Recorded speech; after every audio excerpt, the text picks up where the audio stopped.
Perkenalkan, namaku Putra, dan saat ini, aku berumur 22 tahun. Kisah menarikku ini terjadi ketika aku baru saja lulus SMA. Sekarang, aku tinggal bersama orang tuaku, dan belum menikah. Aku tinggal di salah satu desa, di daerah Majalengka. Aku mau membagikan cerita cintaku, bersama Bu Suharni. Bu Suharni adalah wanita yang sudah berumur, mungkin sekitaran 50 tahunan. Namun, tampilannya tak kalah dengan wanita yang masih muda. Dan yang paling membuatnya spesial dalam hidupku adalah, dialah orang yang telah mengambil keaslianku.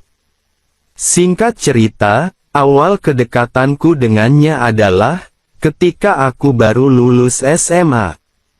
Karena aku berasal dari keluarga sederhana, aku tidak melanjutkan ke jenjang kuliah.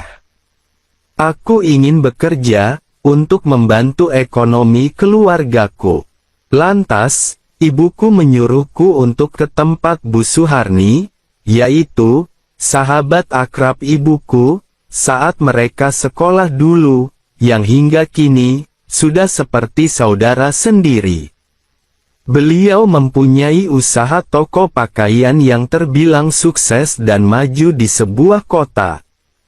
Tokonya bukan hanya satu tempat, melainkan, ia memiliki banyak cabang di berbagai kota. Bu Suharni berusia sekitar 50 tahunan, dan belum memiliki keturunan. Akhirnya, setelah lulus sekolah, aku mendengar saran dari ibuku, untuk kerja di toko Bu Suharni saja di luar kota. Ibuku langsung menghubungi Bu Suharni, bahwasanya, aku akan berangkat ke tempatnya. Karena memang, Bu Suharni sedang mencari pekerja baru, dan ia memberitahukan kepada ibuku, karena Bu Suharni tahu, jika aku juga sudah lulus sekolah, dan sedang mencari pekerjaan. Setelah semua siap, aku langsung memesan tiket bus, untuk berangkat ke kota tersebut.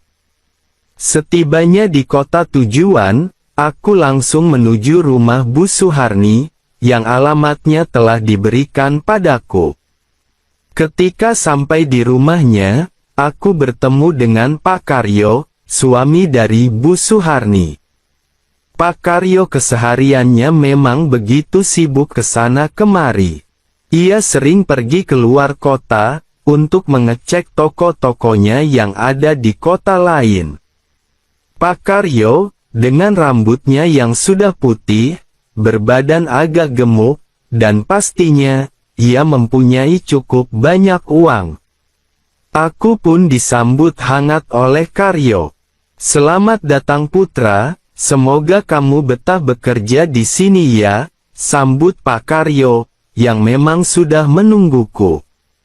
Iya Pak, jawabku sedikit canggung, wajar saja, karena aku pemalu sekali orangnya, kalau bertemu dengan orang baru. Aku pun diajak masuk ke dalam rumahnya, dan diajak makan bersama di meja makan yang lumayan mewah. Saat itu, pertama kalinya aku melihat Bu Suharni, yang selama ini hanya ku dengar saja namanya. Dan entah kenapa, aku terpesona dengan keanggunan Bu Suharni, walaupun usianya tak lagi muda, yang seusia dengan ibuku. Saat aku sedang makan bersama mereka, Pak Karyo berkata kepadaku, "Putra, kamu nanti tinggal di rumah saja ya, itu ada kamar kosong, kamu tempati saja, hitung-hitung, nanti kamu bisa menemani ibu, kalau memang bapak lagi keluar kota, dan toko tempat kamu kerja juga, gak jauh dari sini," jelas Pak Karyo. Kemudian Bu Suharni juga berkata kepadaku, "Iya Put, kamu tinggal di sini saja, kami gak punya anak, rumah selalu sepi, apalagi kalau Bapak sedang pergi ke kota, tambah Bu Suharni. Aku awalnya bingung, mau menjawab apa, dan akhirnya, aku iakan saja perkataan mereka. Setelah selesai makan, aku pun langsung mengambil barang-barangku, dan menuju ke kamarku, yang sudah disiapkan sama oleh mereka. Aku langsung berbaring di atas tempat tidur. Di sela istirahat tersebut, entah kenapa, pikiranku dipenuhi oleh pikiran Bu Suharno. Aku pun tak tahu, entah kenapa aku bisa-bisanya tertarik dengan Bu Suharni. Keesokan harinya, aku pun berangkat pergi ke toko, untuk memulai hari pertamaku bekerja. Ternyata, tokonya cukup besar juga, dan pegawainya juga cukup lumayan banyak. Jam kerjanya, dari jam 8 pagi hingga jam 5 sore. Aku ditempatkan di bagian kasir oleh Pak Karyo, yang biasanya dipegang oleh Bu Suharni. Entah kenapa, aku langsung dipercaya untuk duduk di kasir. Mungkin mereka telah menganggapku sebagai saudara mereka, karena mereka juga begitu tahu dengan sifat ibuku, yang memang jujur. Setiap hari, aku melakukan aktivitas toko seperti biasanya, dan terkadang, sesekali, Bu Suharni datang ke toko, untuk mengecek barang-barang yang ada di toko, dan sering juga membawakanku makanan.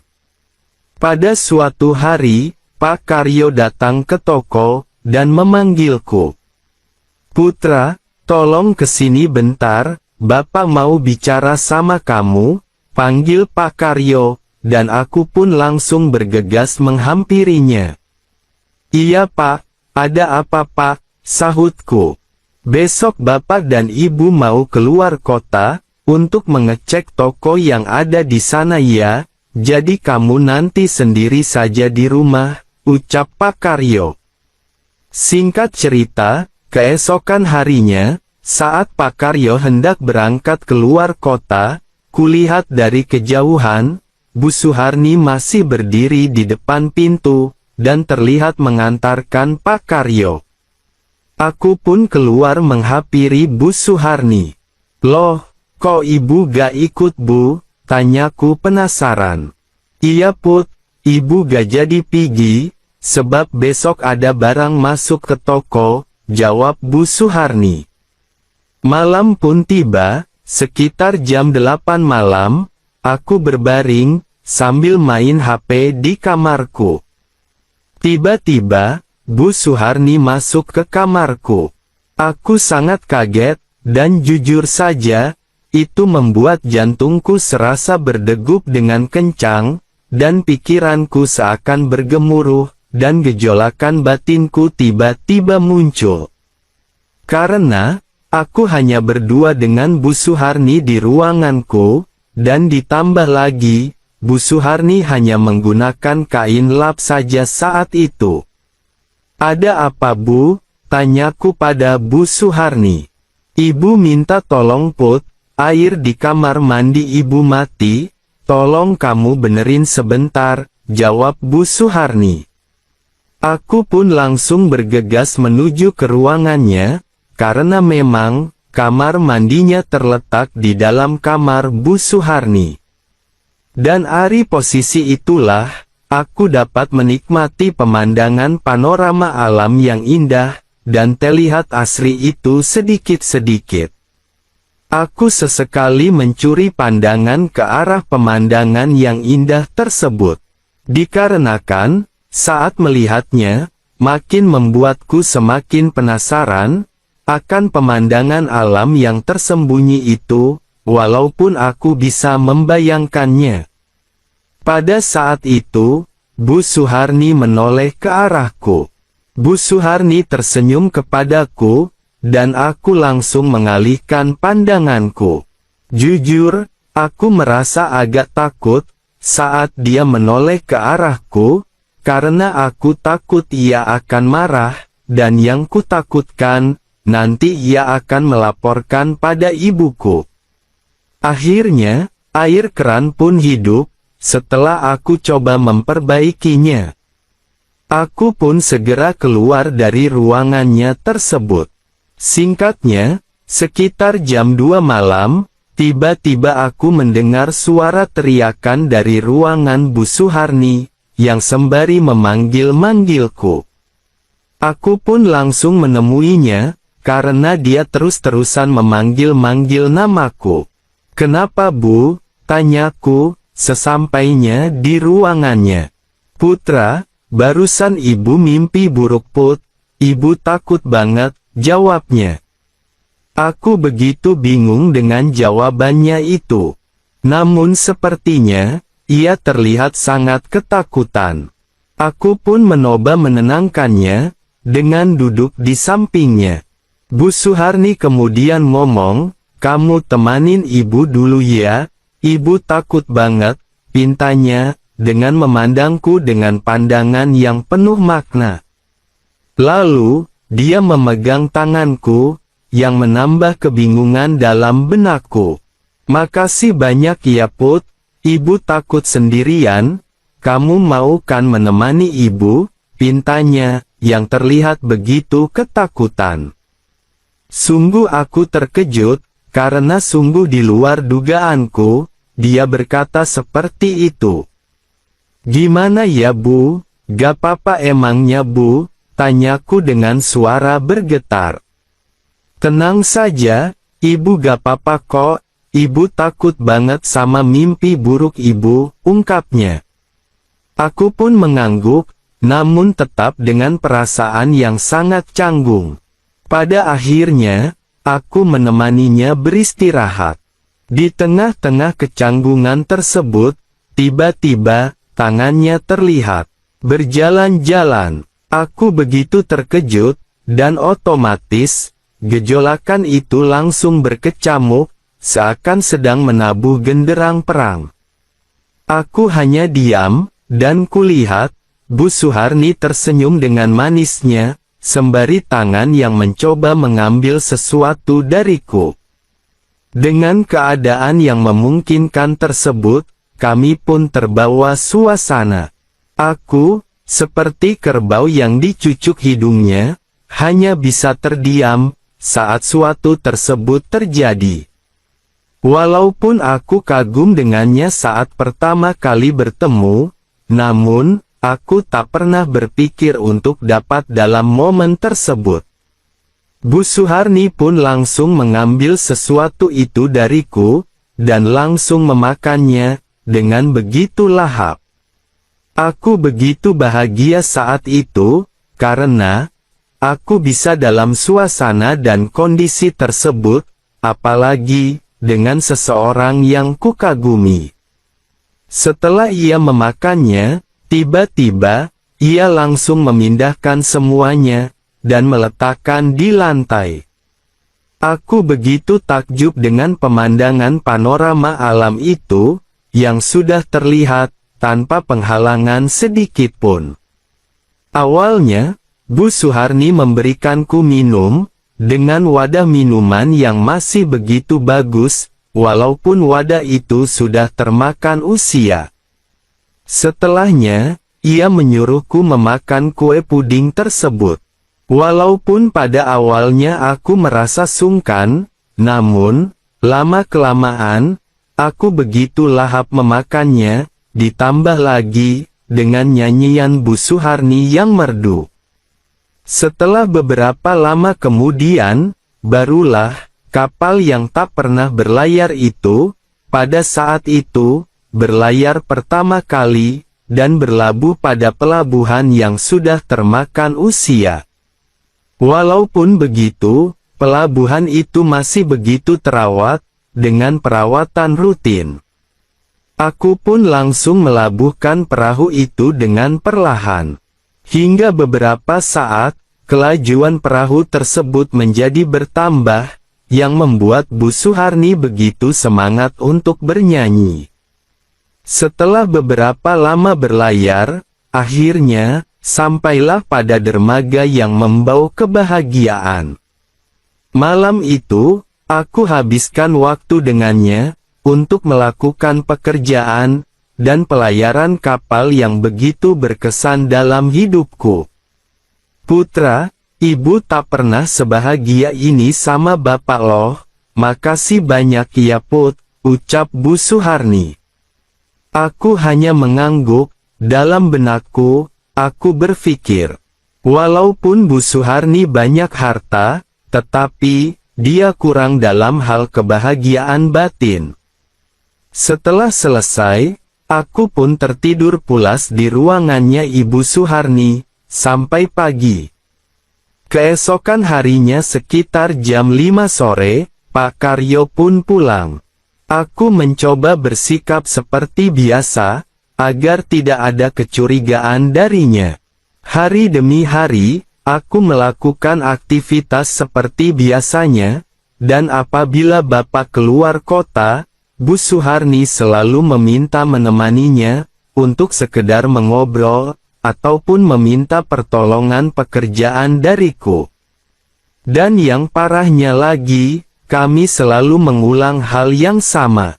Singkat cerita, 3 bulan kemudian, ketika Pak Karyo sedang di tokonya bersamaku, Pak Karyo mendapat pesan dari Ibu Suharni, bahwa ia sedang sakit, dan harus dibawa ke rumah sakit. Pak Karyo pun berpamitan denganku. Putra, kamu jaga toko ya, Bapak mau nganterin ibu ke rumah sakit, ucap Pak Karyo. Sore pun tiba.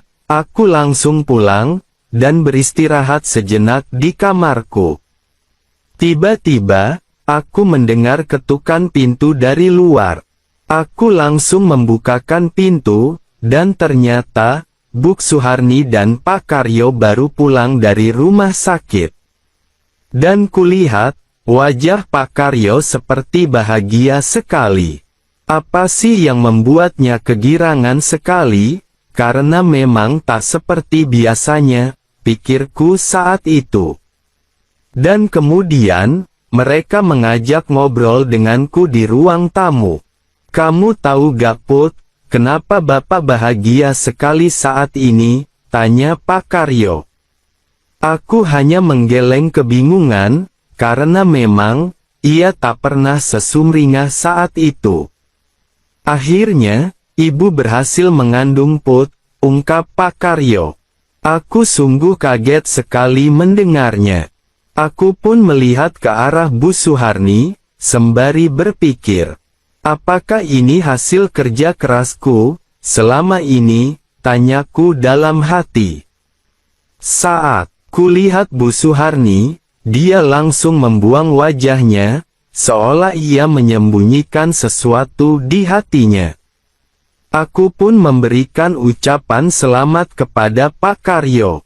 Selamat ya Pak, akhirnya, yang telah lama Bapak tunggu-tunggu, datang juga, ujarku. Keesokan harinya, saat pagi-pagi buta, Bu Suharni masuk ke ruanganku, yang membuat aku sangat terkejut.